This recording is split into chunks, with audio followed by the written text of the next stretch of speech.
Ladies and gentlemen, welcome back to Agile Tour Vilnius 2020. It's nice to see you all here. And today we have a pleasure to listen for Aurelija's speech, where she will present her forced restart, that I hope that we will get a lot of learnings, a lot of wins that you gain, and that we will have as little as possible losses. Right, Aurelija? The stage is yours. Thank you. Thanks for organizers and your hard work to make this event happen and to give me an opportunity to be here and share my story. So let's start. Let me try sharing the screen and let me know once you will able to see it. Yep, it's up and running. Okay. Not sure whether I can somehow make this disappear, but let's start. So again, hi everyone. Let me introduce myself very quickly. So my name is Aurelija. My background is data analysis. I was the analyst and team lead in anti-piracy industry for a couple of years. Then I switched to project management and we're delivering mainly IT infrastructure and software delivery projects. Now I work in Zentech as a service manager for a couple of years, and I also have some additional responsibilities like leading the people. So what I'm going to talk about today,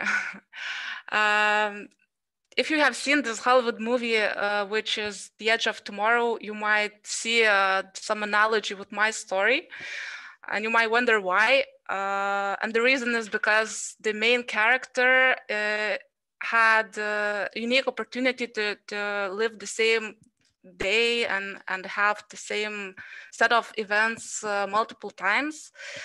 Well, the flip side that he had to die in order to start the day, but on the better side, they had the leverage because he know what worked, what didn't work, and how he could do better in order to achieve his goal. Sorry for the spoiler if nobody or someone haven't seen this movie before. So I also had something similar in a way. I had an opportunity to start the account for the client once I joined the company. We ran for a couple of months, a year and a bit, made some changes, and with the light of COVID, we had to stop as well. So like in the movie, something had to be, as I said, stopped in order to restart and think how same things or similar things could be done in more efficient or more or better way. So the structure of my presentation will be, again, to give you a context, how it has been done at the first go, how we stopped things and why, and what I have done in order to restart everything again. So to give you a context of how it started, I'll let you know a bit about the client that we worked with and we are working with.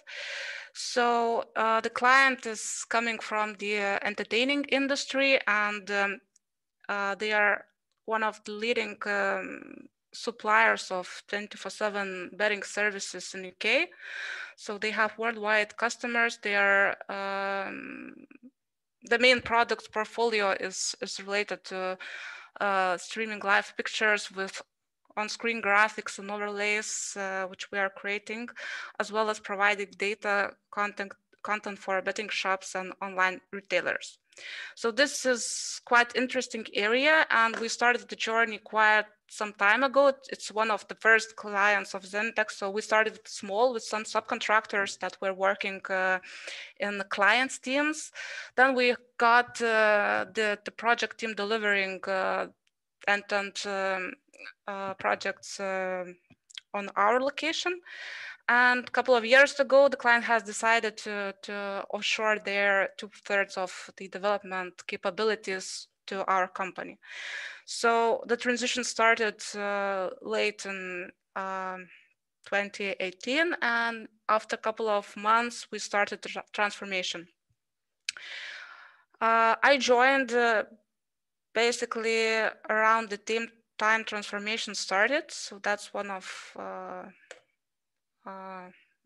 interesting things. I'll catch up about that a bit later. So how the things were built at the beginning. After the transition, we had approximately 30% of the team having the knowledge and understanding about the systems that they were participating in the knowledge transfer sessions and actually were taking over the projects that were in flight. And we had to build the rest of the team around those core team members. In total, we had 27 people. So basically we had 14 devs, 8 QAs, and 5 supporting roles. Like we had 2 Scrum Masters, myself as a service manager, team manager, which later was transformed to delivery manager, and the business analyst. So we had, as I mentioned, 30% of people having knowledge, so around 8 or 9 people who were experts in specific domains, and we built 4 teams, which were mixed in a sense that we combined Zenitech employees with a few devs or QAs from the client side. Because as I mentioned, we still had 1/3 of the development capabilities on the client side. So it was decided to share the knowledge and even out the knowledge across multiple locations. One interesting thing that our vision was to have cross-functional teams with more like T-shaped skill set. That means that some people in the team are the experts in one domain while others are in other, but in essence, the idea was that everyone could do everything. So from the delivery perspective, we are and were doing both project and support work. The BU stands for business as usual. So that BU was involving bug fixes, productional problems like P1 resolution, as well as lower severity or priority support work as well as small enhancements, if I haven't mentioned that. One of the interesting aspects was that we had to combine both waterfall planning and budgeting and communication with agile delivery. I won't go into much details about this bit, but we had struggles here in order to adjust the processes and a bit manage expectations from both sides. What was the most challenging is that we had end-to-end relation, and that relates to the cross-functional teams, meaning that everyone could do any change on any applications. So you can imagine that it might have caused us some problems later on. So speaking about challenges, as I mentioned, we ran in this setup for 1.5 years. Of course, things change. So we adapted on the fly and we learned from our mistakes. But the main things that were causing us some problems were huge storming and norming phase, both internally, because you can imagine like 30% of people who knows things and 70% who doesn't know about the apps or are completely new in the organization. So there were challenges internally as well as finding the ways of working and development and aligning development standards between our culture and clients' development culture. As I mentioned, I joined quite late. It was almost the start of the transition while the new contract took an effect. And the similar story actually was in the client side, as my main counterpart joined even later. So both of us had limited network within our organizations, as well as the environment understanding, how the organizations operate and what processes work and doesn't work per se.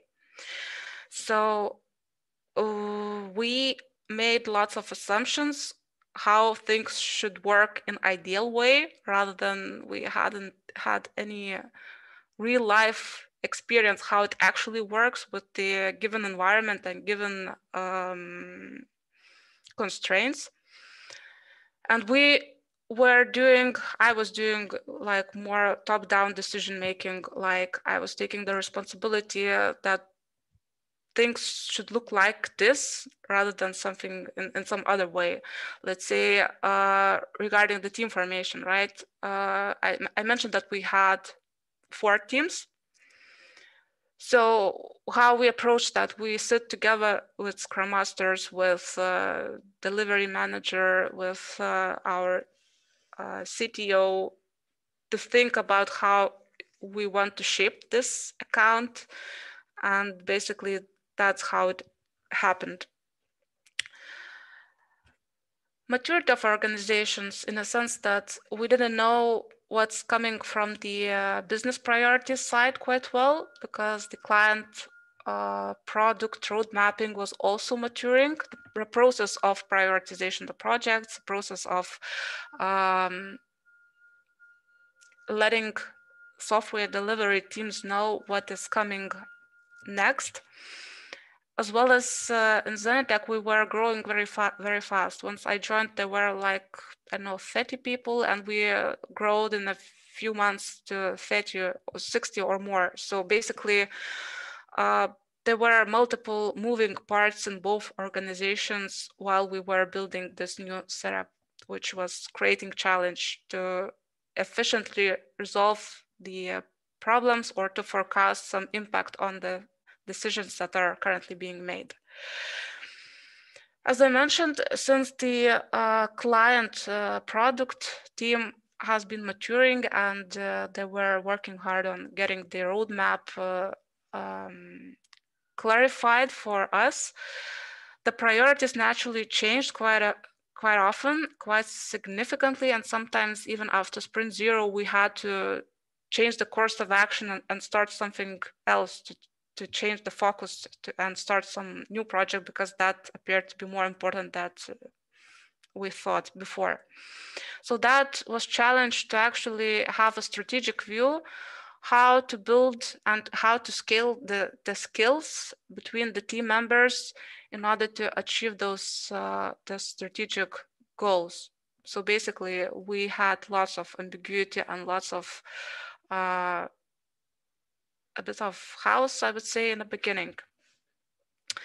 From our side, we had quite a challenge as we had lots of communication channels and management layers. As I mentioned, so we had Scrum teams working with Scrum Masters, product owners. Since the delivery itself was Agile, running in Agile using the Scrum or Kanban methodologies and frameworks, the business were asking to give us upfront estimates, and we had to coordinate that. Planning sessions, like we call it as a sprint zeros, once we have to tackle down all the scope of the project, estimate it, and give the timelines for the roadmap. While the product owners couldn't just sign off the things during the sprint demos. We still had to go through UAT phase and the user acceptance phase and to coordinate the release. So we had this actually additional role to handle all these challenges, and it was costing us some more management overhead than we would want to.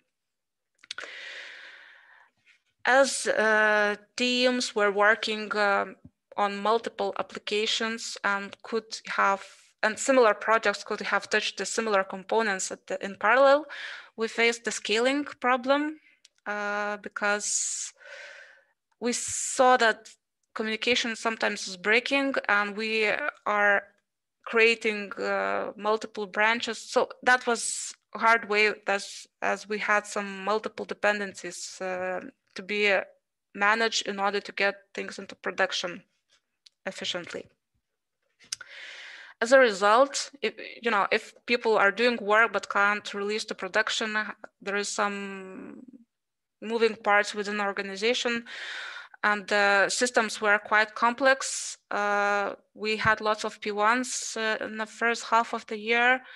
The team's morale was quite low. I would say it was average, looking at the organizational wise, and we had this negativity a bit spreading around. Well, it's because of frustrations and some stress. That's the symptom was, lower morale comparing to other accounts. So this is how we looked at the first go. It was the feeling that something is not right, and once you feel it, that's actually the fact that something is definitely not right, right? So we had an opportunity to stop and slow down a bit with the light of COVID-19. So once the governance declared the lockdown, and since we all went working from home, we noticed that there are positives and some negative sides. So on positive sides, we noticed that although we worked only a couple of sprints remotely for this client, we noticed that there is no impact on delivery at all, because we committed and delivered the same amount of story points. The velocity was still stable. Communication was even better because, as you remember, we had a few satellite team members from the client side embedded in our teams. So sometimes it happened that on-site part of the team would have some leverage, or had some informal conversations after the stand-up or during the lunch, etc., which left some other people aside a bit. So once everyone started to work from home, this problem diminished, and at least from Scrum Masters, I hear that it has a positive impact for the team communication. From my side, personal view, I had more empathy. I developed more empathy towards the client because our client was quite demanding and is quite demanding, and quite usually once the tough situation or high priority support work comes up, we noticed a lot the signs of micromanagement, and we had to respond immediately. So these types of things that were not helping us to deliver faster, but just creating more frustration or stress to ourselves. Once I started work from home and didn't see the Scrum Masters or delivery manager around, I understood that once you don't see the team and the dynamics, you are actually in the black box and you don't know what's happening. And if people don't communicate regularly, that creates the temptation to ask people directly, to start micromanagement. And I also got some feedback from the team. Aurelia, stop doing that. And then I realized that was an aha moment for myself, that the importance of timed communication and proper communication. So I see the positive side of the lockdown. So I remember yesterday we had a discussion in some of the talks regarding the trust. I think in our case, we managed to build the trust with the client, because they noticed there is no difference whether we work one location or spread under multiple locations. It also helps to develop the trust within the team, because once you delegate something, you have to trust your team that they're gonna do it. So that was the good exercise to actually start doing that for me. On the flip side of the lockdown, the most painful bit, I think, was internal dynamics, in a sense that some people felt not good working from home. It was some psychological, aspects. For others, there were some physical aspects that they wouldn't have ergonomic workstations at home. So that was a risk, but the major problem was the business continuity for the client. So you can imagine if the whole business is about the entertainment and the live events, which were suddenly closed and shut down. They had no choice just to slow down as well, and they actually decided to hibernate. So they went on furlough. It was very short notice for us. Of course, it's unusual matters, so it's force majeure. We had less than a week notice about that. So once we clarified, we only had 3 days to wrap all the things down up. So despite whether we were in the middle of sprint or at the end of the sprint, we had to document as much as possible, to merge branches as much as possible, basically to wrap it up because we had lots of uncertainty around this. We didn't know when we're gonna come back, what setup we will have, what projects will be resumed, whether the client will come back, in a week or in half of the year, next year. We didn't know anything. And the biggest challenge was that we had to reallocate almost 30 people elsewhere because suddenly we didn't have any job to do. All projects were closed, total shock. So what's happened, once doors are closing, the windows, are opening in somewhere else. So in our case, since the entertainment business shrank, the educational and remote education projects increased quite significantly. So we are reallocated people to other accounts, other projects, and we were lucky that nobody got fired, luckily. So that's what happened during COVID. We worked from home. We noticed that there is no difference for us, no major difference, but it was a huge impact for the client business, and we stopped, right? So we can remember the movie once the main character dies and then they start the new day. So lucky enough or challenging enough, after a couple of months, the client decided to come back. And although initially we thought that it's gonna be a gradual ramp up, actually we had a month to do that. So I had a bit different approach this time. I had a vision of what I want to do. I have some learnings and did more analysis how I want to do things. And I started and still do work on creating and finding opportunity for people. So what was the vision? I wanted to get rid of this negativity and low morale, and I wanted to have the best account in the company by enabling people to feel them good, to focus on quality and development standards and enforce them around the not only our teams, but in the client side as well. And I want to have people who are motivated and are proud of their job and where they work and with whom they work.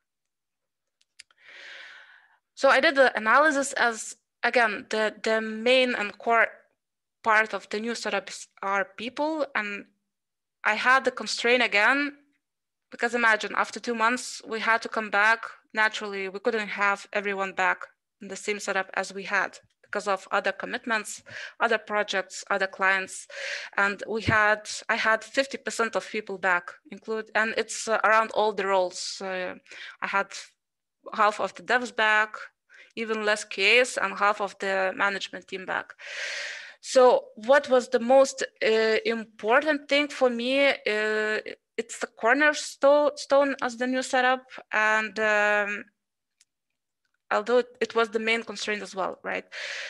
On the good side, the client knew what they want to do right now in the short term, and they gave us understanding what they're gonna focus on for a couple of months ahead.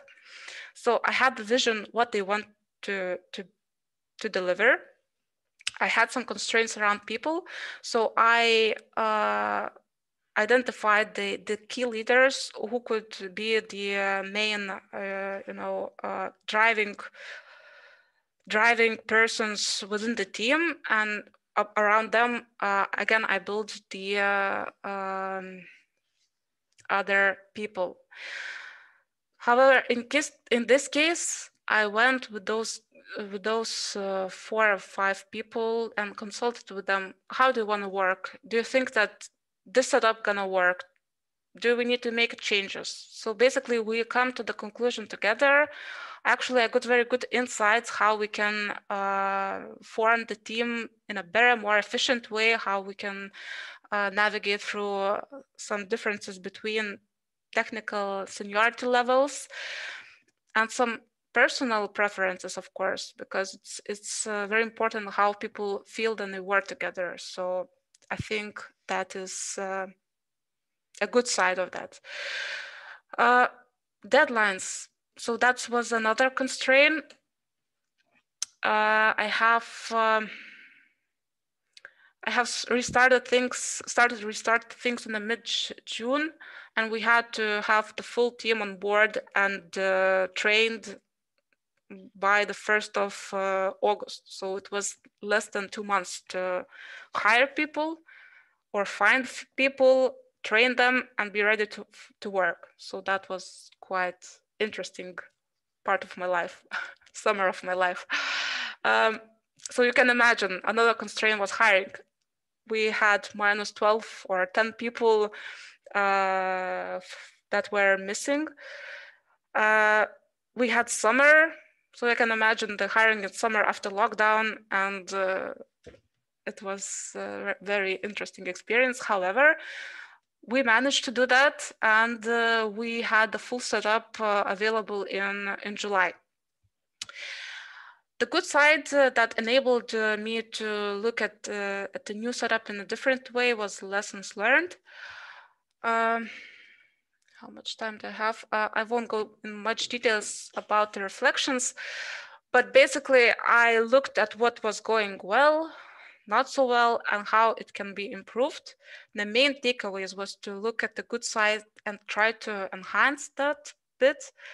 So again, I'll reiterate, I saw that it's very important to hear how people think and what they think, how they want to work, and try to tailor that to the constraints you have. So you have to balance 3 or 4 constraints in a single time, right? In the same time: personal, organizational, client, and your goals all together. I wanted to improve collaboration by letting people be in the middle of, once the problem arises, to participate in problem solving, to share the ideas and make them believe that they can actually make an impact and do the impact.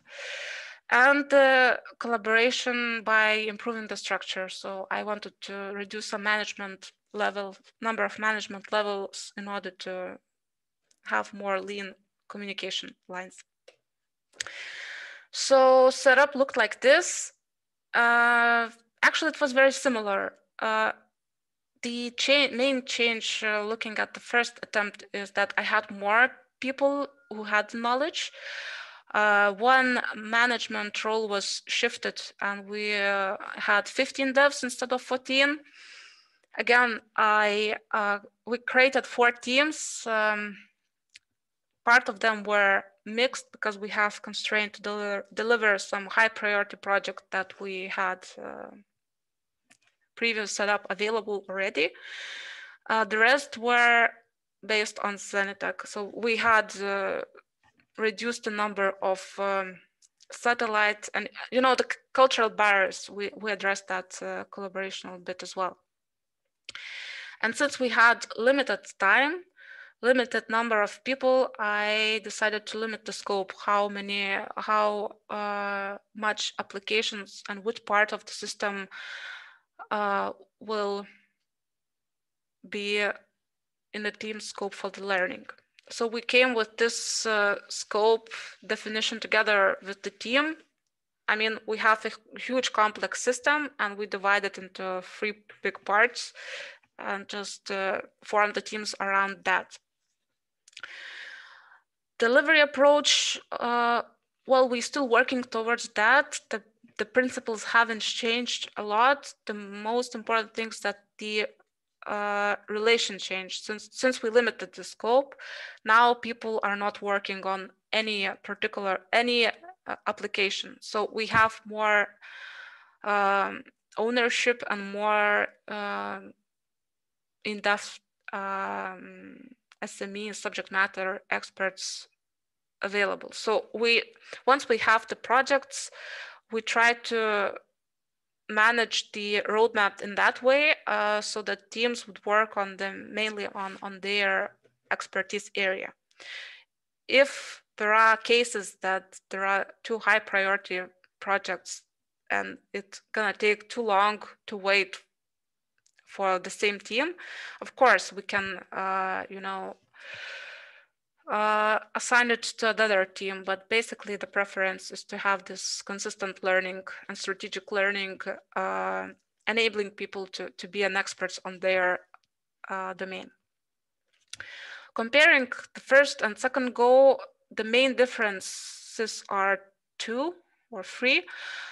So attempt number 1, it was top-down based decision-making. Now I see it as a bottom-up. I see people are coming and suggesting ideas.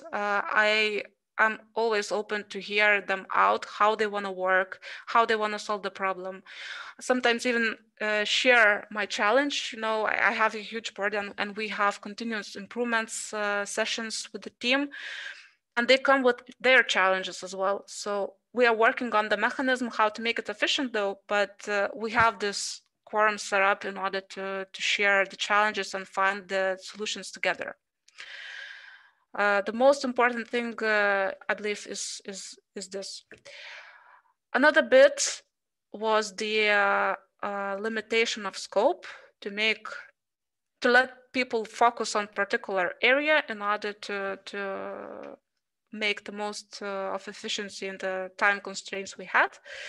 And another bit is reduced management layer. So I did that by removing the delivery manager role, and we currently have a hybrid role of Scrum Master and Project Manager. So basically Scrum Master is taking over a bit of product owner's responsibilities if we look at the pure Agile and Scrum concept. However, we feel that it's currently required in order to manage the releases, in order to manage the overall project plan. We need to help product owner to do that. So basically, currently the Scrum Master is taking more additional hybrid responsibilities. Creating and finding opportunities. Again, you already heard about that. The main thing is to talk to people, then you see what is creating frustrations, what is not efficient, and even talking to a wider group, you can see the fresh look, and that could be new areas for improvement. So we already see that new business cases are created. We already prepared 3 proposals. 2 of them are approved, and we start addressing tech debt and continuous improvements.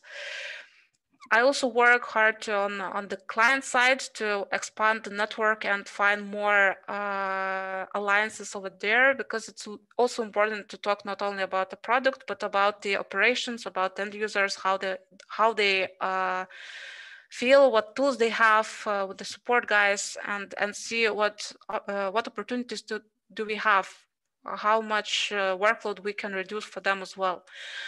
So that would feed in the strategic roadmap in some point, but I believe it's very important to start talking and to create those cases and put them on the table.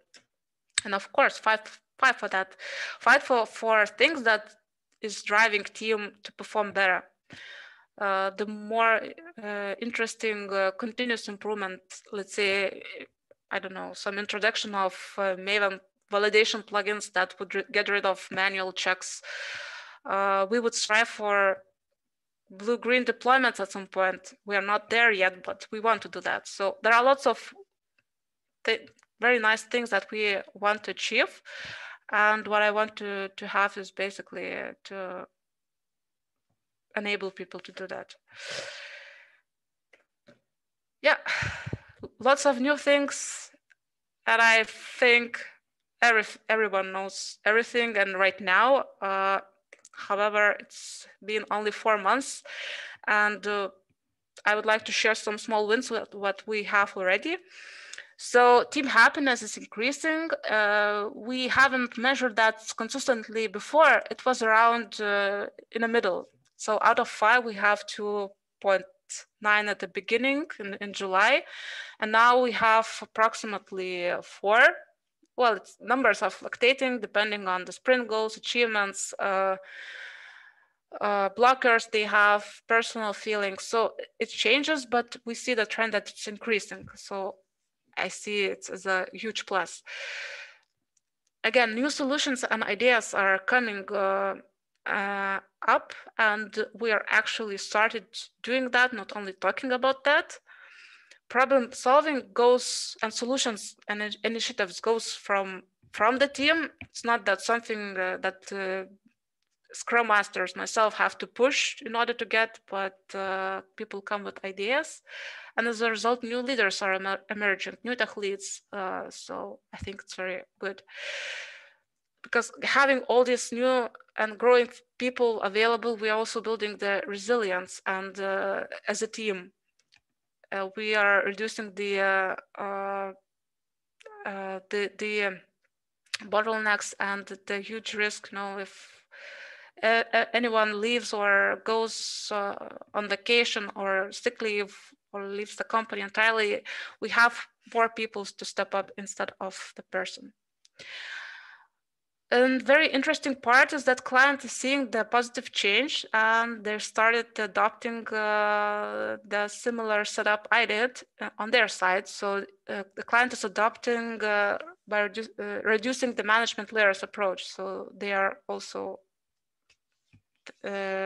thinking to remove the delivery management thing per se and to combine 2 roles into one. Talking about all these things, about the movie and all these learnings, I looked at the Agile Manifesto and principles one day. I realized, and that was some personal touch of some core elements of the Agile Manifesto principles, especially 3. Building projects around motivated individuals, and when you give the environment to support what they want to do, you will be surprised how good results gonna be. So that's what I learned with my case already. Also, principle number 9, continuous excellence and attention to do things in the best way enhances agility. So that's why we are focusing on tech debt resolution and continuous improvement, because we want to focus on the value creation rather than doing manual checks and creating some hacks, tweaks, and all things that might be quick at the beginning, but become very painful at the project evolution stages. And the principle number 11, it's about the best architectures, requirements, designs emerging from self-organizing teams. I would think a bit not from technical side, but from organizational side. When the people come with the solutions, with ideas, you can see that it actually brings more value than I mean, you might have some narrow understanding of the things, and that's why it's very good to hear people and let people share their ideas and implement their ideas. Key takeaways. Don't be afraid to fail. It's natural, it's part of the process. We're agile in that way. So you just get up and go and do and try something else.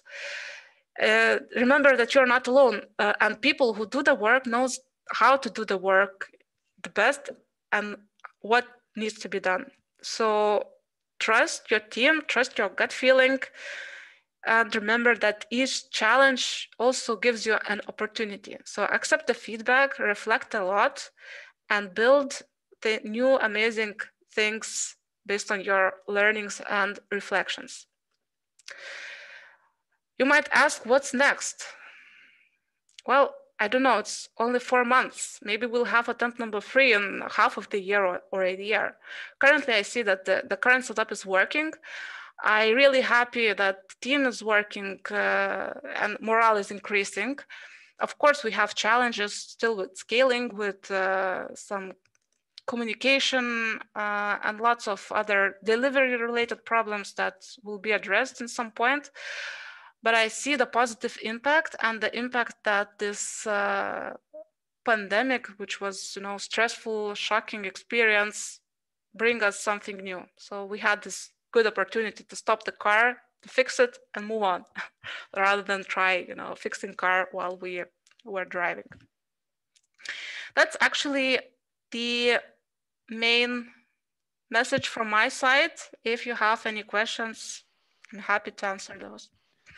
Thank you, Aurelia, for your presentation. I think it was really a great chance to see that you gained a lot of win and learned a lot of lessons, but have a really limited amount of losses during all this pandemic time and pre-pandemic time. So we have one question from the audience.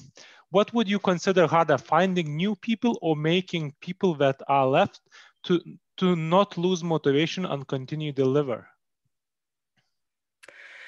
It depends. It depends. I think it's, in a way, it's harder to convince people who are having, some stereotypes or, already bad learnings from the past, to convince that things are gonna change. Of course, it's quite easier to find in person, to set new expectations and work towards that. From the value perspective, I think it depends again on the people. We had multiple cases, and if you bring opportunity and you show the difference for the person, they can actually start being motivated, if that's a good expression. So motivation increase, but you need to build a trust that the things you say, it's actually taking an effect and people can feel it. So once you have this done, you can boost the motivation as well. Mm-hmm. Thanks. And probably one question from my side. During all this period, there are probably a lot of things that, as you showed, you learned, and maybe there are some things that you would like to repeat in the future, and there are some that you would like to avoid as much as possible. So could you highlight one thing that in your attempt number 3 you would like to repeat and one that you would like to avoid? First thing is to talk to people and enforce this bottom-up approach. I think that's the key thing, that the best things and architectures and solutions comes from the people who are experts of what they do. What not to repeat? Oh, that's a good question. Not to lose people, but I can't control that. Okay, thank you very much for your time. Please, audience, do not forget that you can evaluate Aurelia's speech using Mentis, and I'm all are welcome to join the next session where we will learn with Katie, I would say, other language is sketching and sending your message through your sketches, not through your talks or pictures. Thank you very much for your time and have a great day in Agile Lithuania event, Agile Tour Vilnius 2020. Thank you, guys.